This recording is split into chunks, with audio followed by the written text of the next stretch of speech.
Assalamualaikum warahmatullahi wabarakatuh. Bersama saya Utriwani Mukhayyar. Pada kesempatan kali ini kita membahas mengenai statistika deskriptif, khususnya mengenai ukuran pemusatan dan variabilitas data. Misalkan kita punya data nilai dari 100 siswa yang mengikuti tes bidang matematika dengan skala 400. Kita misalkan nilai tes matematika siswa ke I dinotasikan sebagai XI.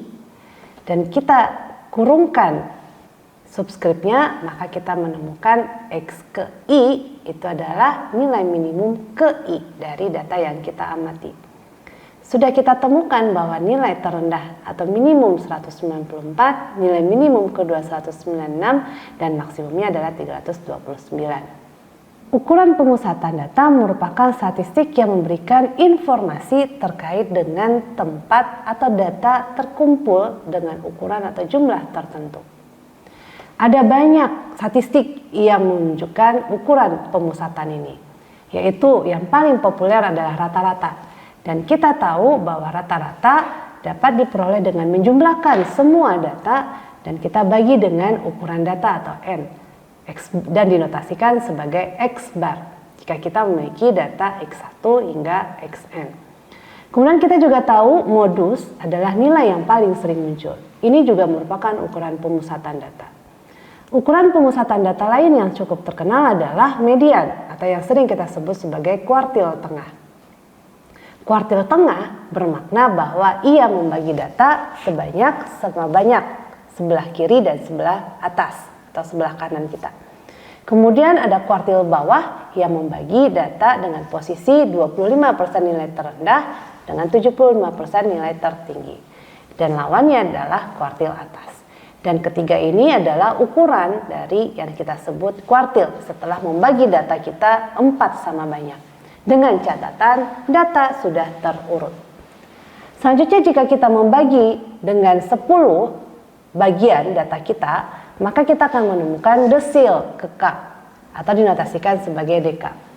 Rumusan umumnya adalah bahwa kuartil ke K merupakan observasi ke N plus 1 bagi 4 dikali dengan K.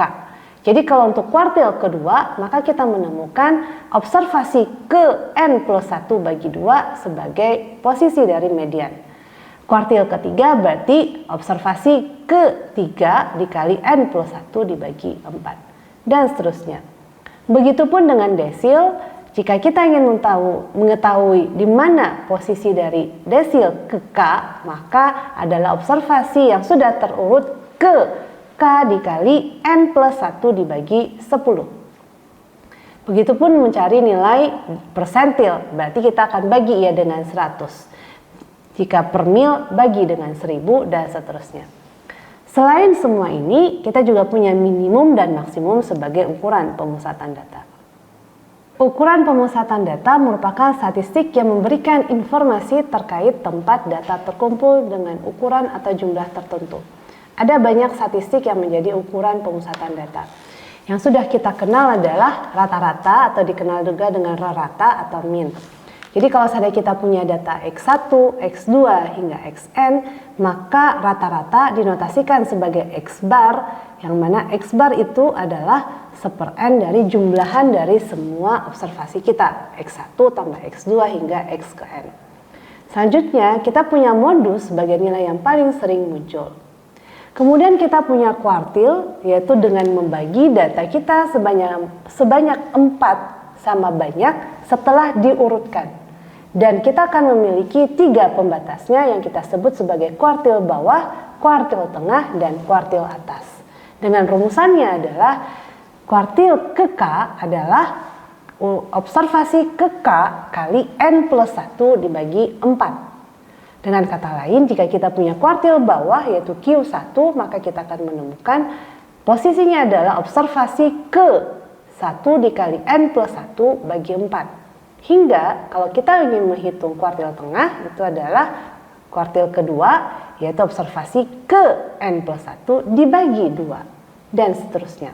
Dengan cara yang sama, kita juga bisa mendefinisikan yang namanya desil. Desil ke K yaitu kita akan mencari posisi ke K setelah data kita diurutkan yang dibagi sebanyak 10 bagian.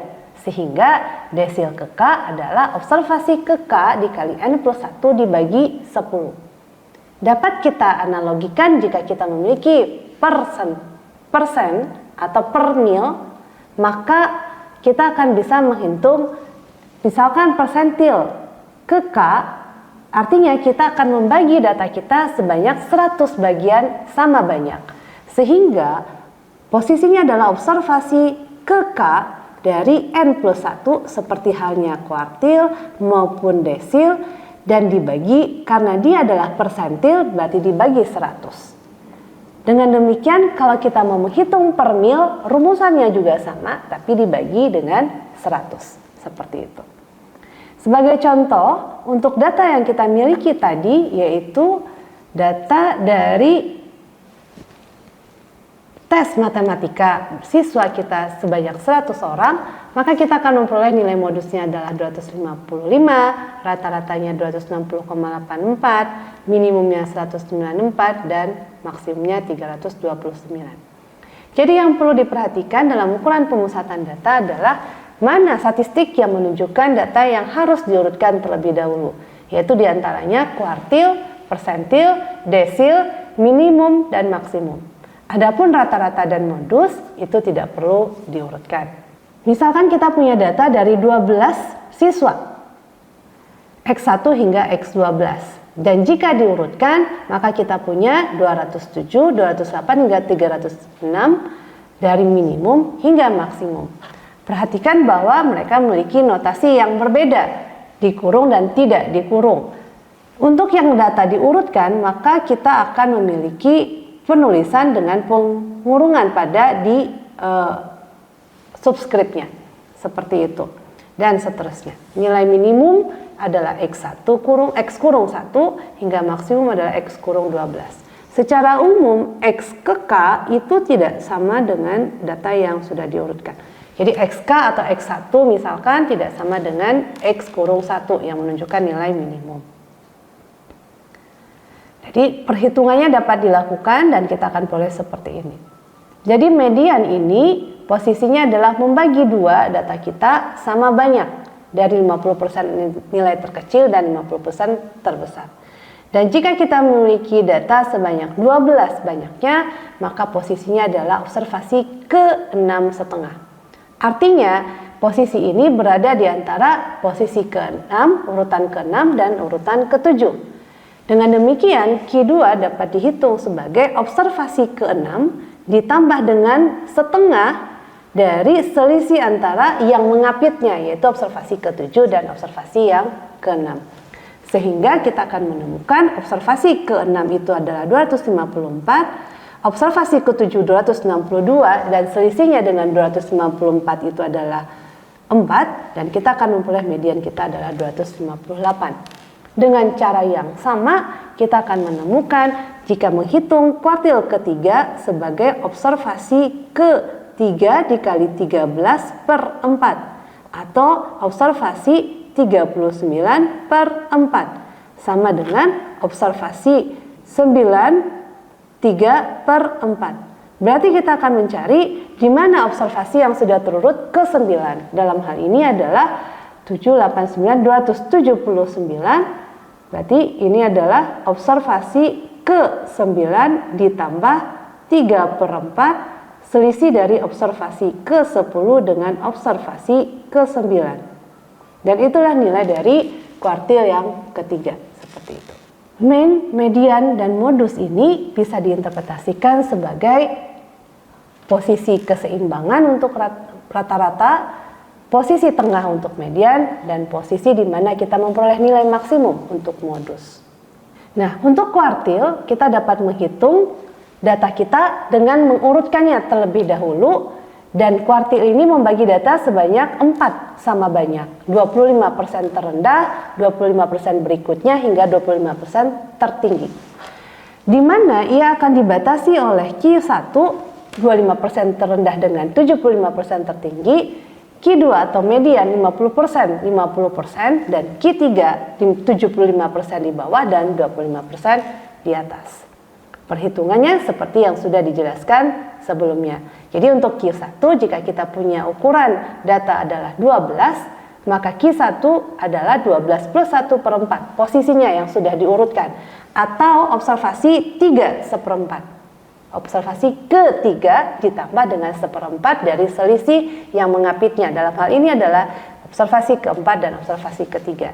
Hingga kita akan menemukan nilai observasi ketiga itu adalah 228, observasi keempat 231, dan selisihnya akan menjadi sekitar dibagi 4 menjadi 0,75. Dan kita memperoleh kuartil bawah adalah 228,75. Dengan cara yang sama dapat dihitung pula untuk kuartil atas. Dan dengan cara yang sama jika kita bagi 10, kita bisa menghitung D1 hingga D9 sebagai pembatas yang teratasnya. Dan seterusnya. Selanjutnya begitupun dengan persentil. Lebih khusus, persentil itu untuk P25-nya itu adalah Q1, P50-nya sama dengan median, dan P75-nya adalah sama dengan kuartil atas. Dengan perhitungan yang caranya sama ketika kita menghitung kuartil dengan desil. Bedanya adalah kalau persentil ia dibagi dengan 100. Begitupun dengan desil membagi data sebanyak 10, D5 akan sama dengan median. Karena kita membagi 10 sama banyak, setelah terurut, maka kita akan memiliki pembatas sebanyak 9, yaitu D1 hingga D9.